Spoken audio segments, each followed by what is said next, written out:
Bienvenue sur les news de Samir. Aujourd'hui, on va parler de l'actualité et il y en a plusieurs. Donc, je vais en profiter. Alors, on apprend. Je vais en profiter pour réunir beaucoup de petites actualités dans cette vidéo. Nous savons que nous avons une joggeuse, une femme qui court, qui fait des petits parcours, etc., qui a disparu mystérieusement. Donc, c'est inquiétant dans le sens où quelqu'un qui veut partir, qui veut changer de vie ou autre, il prend sa carte de crédit, prend sa voiture, voilà, hein, c'est pas en courant comme ça que tu fais ça. Donc je vais vous dire mon point de vue là-dessus. On va revenir sur l'affaire Émile, on va revenir sur ce qui se passe en Idaho, dans un état américain. Si vous êtes d'accord avec cet état-là, ils ont voté pour le rétablissement pour les pédos, pour les pédos du peloton d'exécution. Hein. Alors que idéalement, ils aimeraient bien arrêter les procédures, une fois que la personne est jugée coupable, de 40 ans de appel et je te fais appel et ainsi de suite, etc. Non, c'est peloton et voilà, le fusil et c'est parti. Donc vous allez me dire si vous êtes pour ou contre. Quoi d'autre? Émile, l'affaire Lola qui n'a pas encore été jugée. On apprend qu'elle sera jugée d'ici quelques mois et ainsi de suite. Pareil, il y aura une réflexion. Là, c'est pas forcément pour parler de l'affaire Lola, même si on va en mentionner des bribes, mais c'est la lenteur de la justice française. Et pourquoi il y a cette lenteur? Et pour finir, les ASE, hein, les services à l'enfance, on apprend qu'en fait, tous ces services de protection à l'enfance servent à bip les enfants et à les utiliser comme marchandises. Donc maintenant, c'est officiel. Avant, on me critiquait complotiste. Puis maintenant, c'est officiel, tu vois. Hein. On se rend compte qu'en fait, oui, c'est le cas. Donc non, les enfants ne disparaissent pas mystérieusement et partent en vacances à Punta Cana. Non, les enfants qui sont pris à leurs parents, ce n'est pas pour le bien des parents ni des enfants, mais c'est pour alimenter un réseau. Donc vous allez voir. Hein, on va analyser toutes ces petites informations qui sont un peu liées. Avant ça, je vous invite à vous abonner, laisser un petit commentaire, ne pas hésiter à faire un don sur Tipeee. Alors, écoutons d'abord cette histoire de cette disparition de cette joggeuse. Donc, écoutons quelques vidéos histoire de contextualiser cette information-là et on va pouvoir continuer. Elle s'appelle Agathe, oui. qui a 28 ans. Elle s'appelle Agathe, 28 ans. Et qui a l'habitude en plus de courir un très. Alors, au cas où s'ils lisent pas, je vais lire quand même. Agathe Hilaré, âgée de 28 ans, 1m65, corpulence anorexique, 35 kg. Ah ouais, quand même. Tenue de joggeuse, short noir avec un sac de course. Signalement disparition. Son téléphone portable est localisé pour la dernière fois dans l'après-midi du jeudi 10-04 dans un rayon de 250 mètres entre les lieux dits. Bon, faut arrêter de déconner si elle avait son téléphone portable et qu'il a arrêté d'émettre. Voilà, bon, voilà, on sait un peu le... Et le champ Salaud à Voulon. Voilà, donc il y a un numéro de téléphone et ainsi de suite. Incroyable. Très mince, elle faisait partie du club de course à pied de la ville. Oui, donc je vous disais donc des hélicoptères, des drones, des gendarmes, donc une centaine de gendarmes, plus 30 militaires autres que des militaires gendarmes. Il y a évidemment des chiens, le ministre l'a pas dit, mais on s'en doute bien sûr. Et la maire nous l'a confirmé tout à l'heure, oui, des équipes cynophiles. Voilà, on sait aussi que les gendarmes ont des motos, vont faire du tout-terrain dans cette zone. Cette zone, bien, une coureuse régulière ou un coureur régulier prend toujours les mêmes itinéraires, enfin souvent les mêmes itinéraires, bon, parce que il a son temps ou elle a son temps, elle sait à quel endroit elle passe en temps de quand on fait du ski marathon. Vous faites ça, mais la montre, si elle est connectée, oui, ça peut aider aussi pour les recherches. Bien sûr, et des montres connectées, si elle a sa montre, c'est bien. Est-ce qu'elle a pris son portable? Les montres connectées, les applications, les choses comme ça. Je suis en train de préparer des affaires pour ma chaîne sur les affaires criminelles. Parfois, je vous jure que des montres connectées ont réussi à pas à sauver des personnes, mais à, disons, retrouver le corps ou prouver que le coupable qu'il était, etc. Bon, bref, c'est une petite parenthèse. Portable, on ne sait pas, mais une montre connectée, oui. Vous savez que même des personnes qui ont des pacemakers, on ne parle pas en l'occurrence, c'est une joggeuse, elle n'a pas un pacemaker, mais les pacemakers sont connectés, ont permis de retrouver des personnes qui s'égarent, qui sont Alzheimer, qui sont âgées.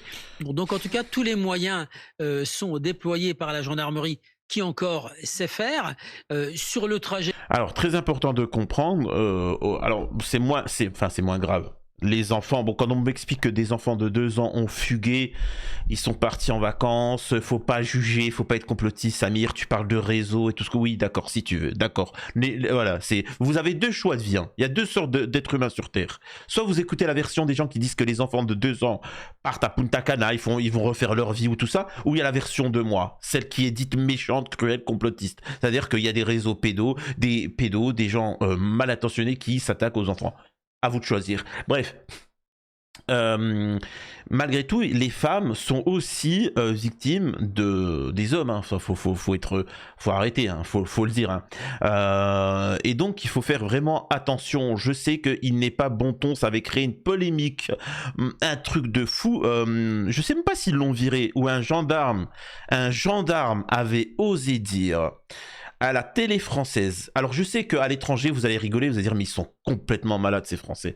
Il avait dit, moi j'invite toutes les femmes à faire attention où elles sortent, de ne pas courir dans la forêt, dans les lieux comme ça, tu sais, dans les forêts isolées ou autres. Alors si t'es dans un stade, t'es en centre-ville, tout ça, où tu fais ce que tu veux, il y a du monde. Mais quand une femme évite d'être isolée dans une forêt, scandale, le gendarme, faut-il le virer? Sexiste, oh mon Dieu, c'est-à-dire que les femmes, elles ont plus le droit de sortir? Non, c'est pas ça. On vit dans un monde pourri, donc forcément, il lui dit de faire attention. Il dit aux femmes, il est au courant, il voit des cadavres tous les jours de femmes qui se sont fait bip par des hommes. Donc il dit aux femmes, attention. On est dans une société où les hommes, c'est des, enfin, pas tous, mais quand même, c'est des malades. Donc attention, tu vois. Hein. Oh, j'ai le droit de sortir. Je suis une femme, je fais ce que je veux. Oh là là, il a pas dit ça. Tu vois. Et donc moi, je vais dire la même chose. Hein. Très certainement qu'en commentaire, on va me dire, t'es sexiste.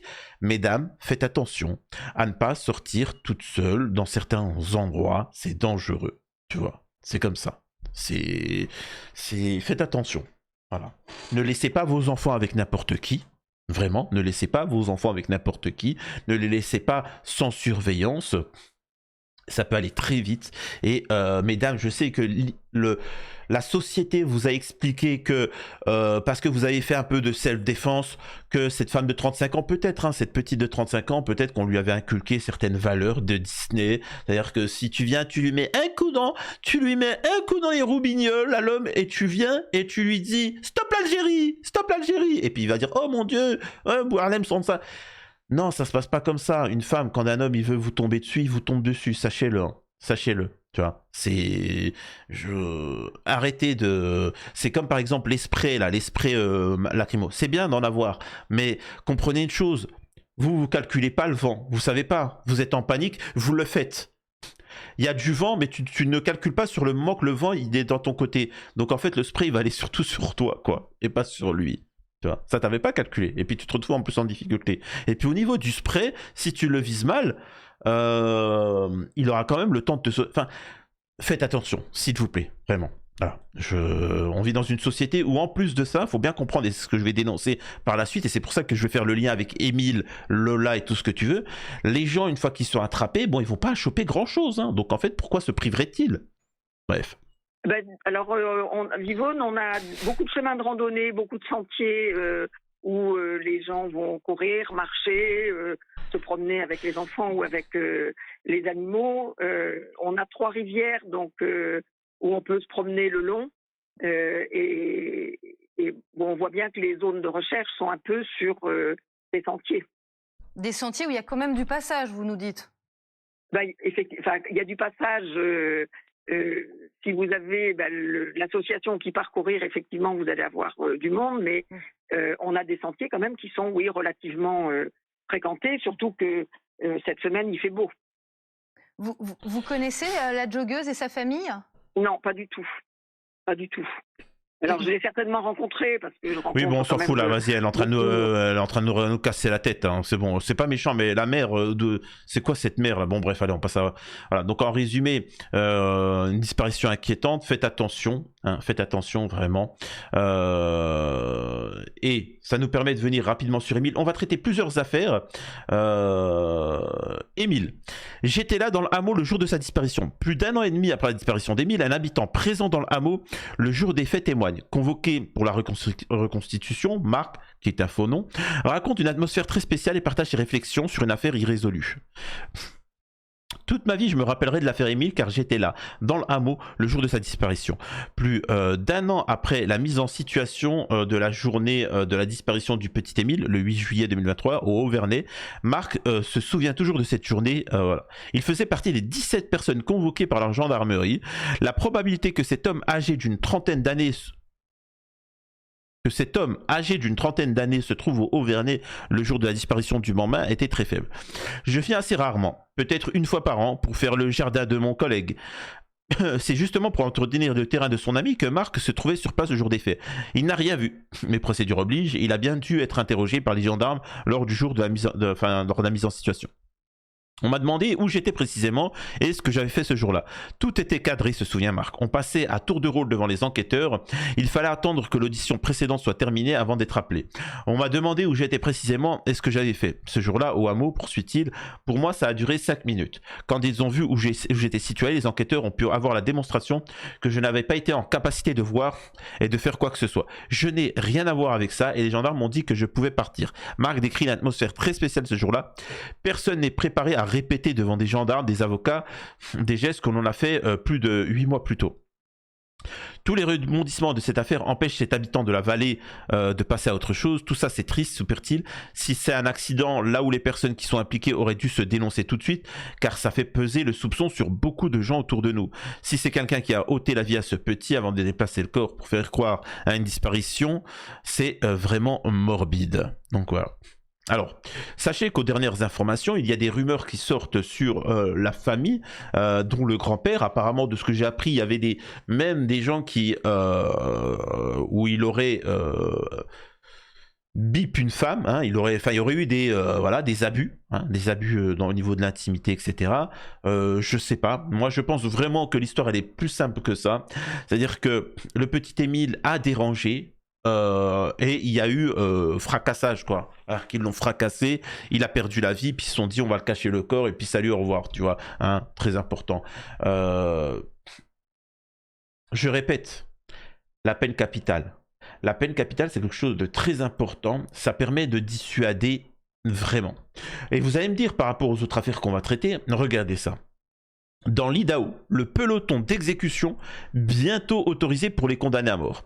Cette méthode d'exécution pourra être utilisée que si une injonction létale n'est pas possible. La loi a été approuvée à 24 voix et 11 contre le Sénat de cet État, blablabla. Bla bla. Alors, ce qu'il faut comprendre, c'est Donald Trump a expliqué que ça passait, mais seulement pour les pédos.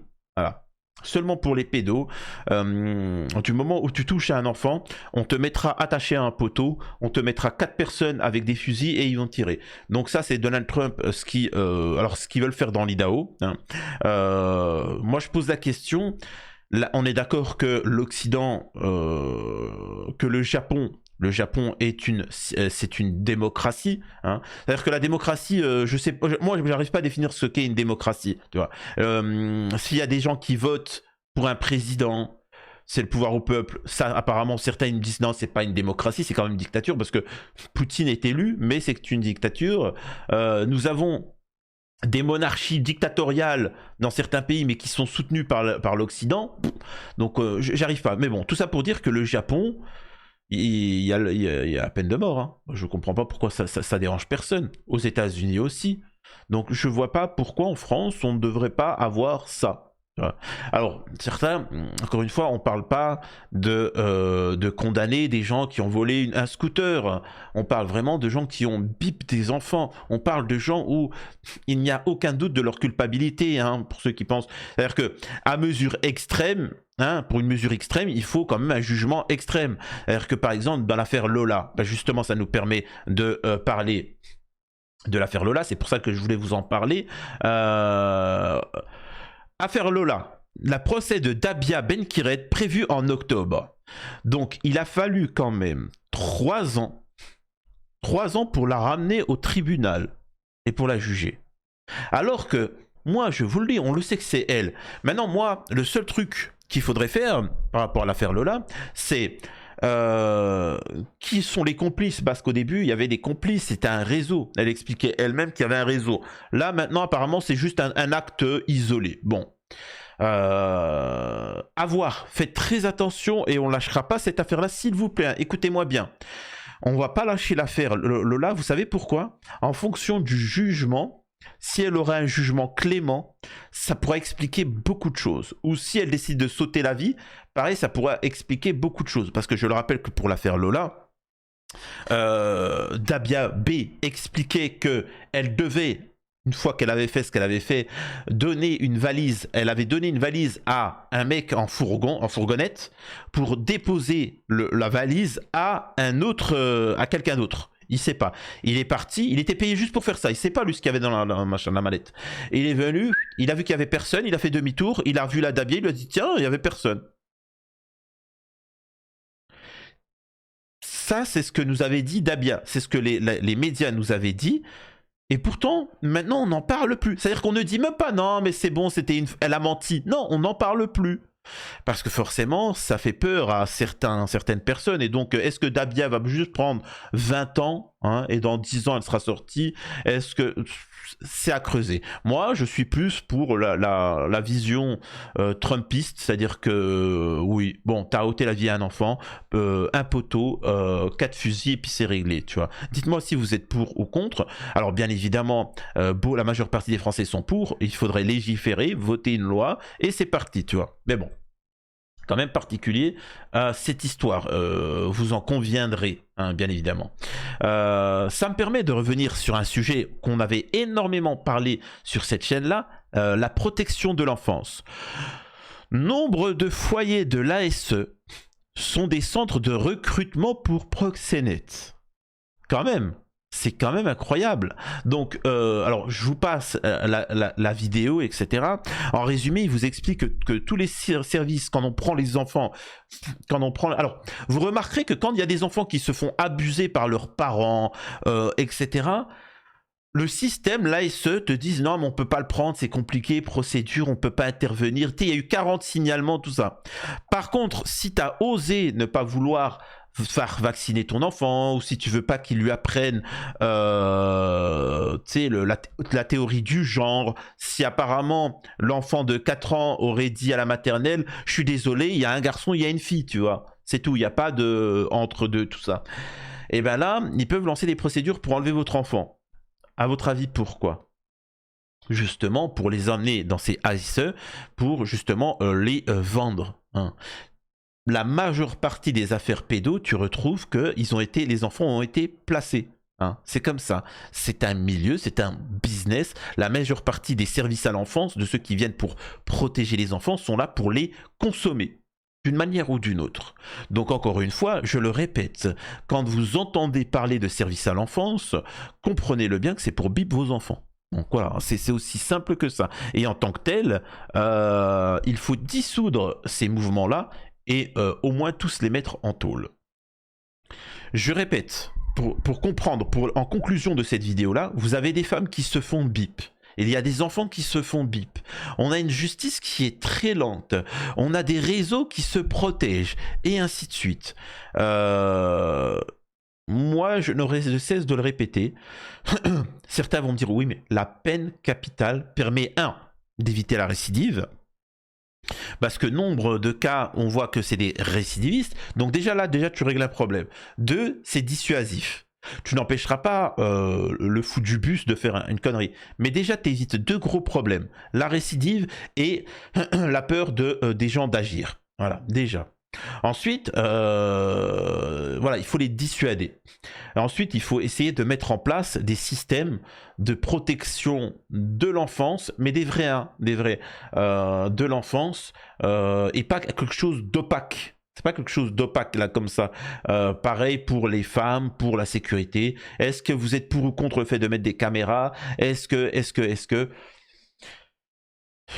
je sais pas, dites-moi vous ce que vous en pensez, mais en tout cas, on lâchera rien, on laissera aucune affaire dans l'oubli et on continuera jusqu'à ce qu'on protège les femmes, les enfants et toute personne. Alors certains vont me dire, oui, mais Samir et les hommes. Oui, non, mais les hommes aussi, mais il faut bien avouer que les premières victimes sont les enfants et les femmes. Donc voilà.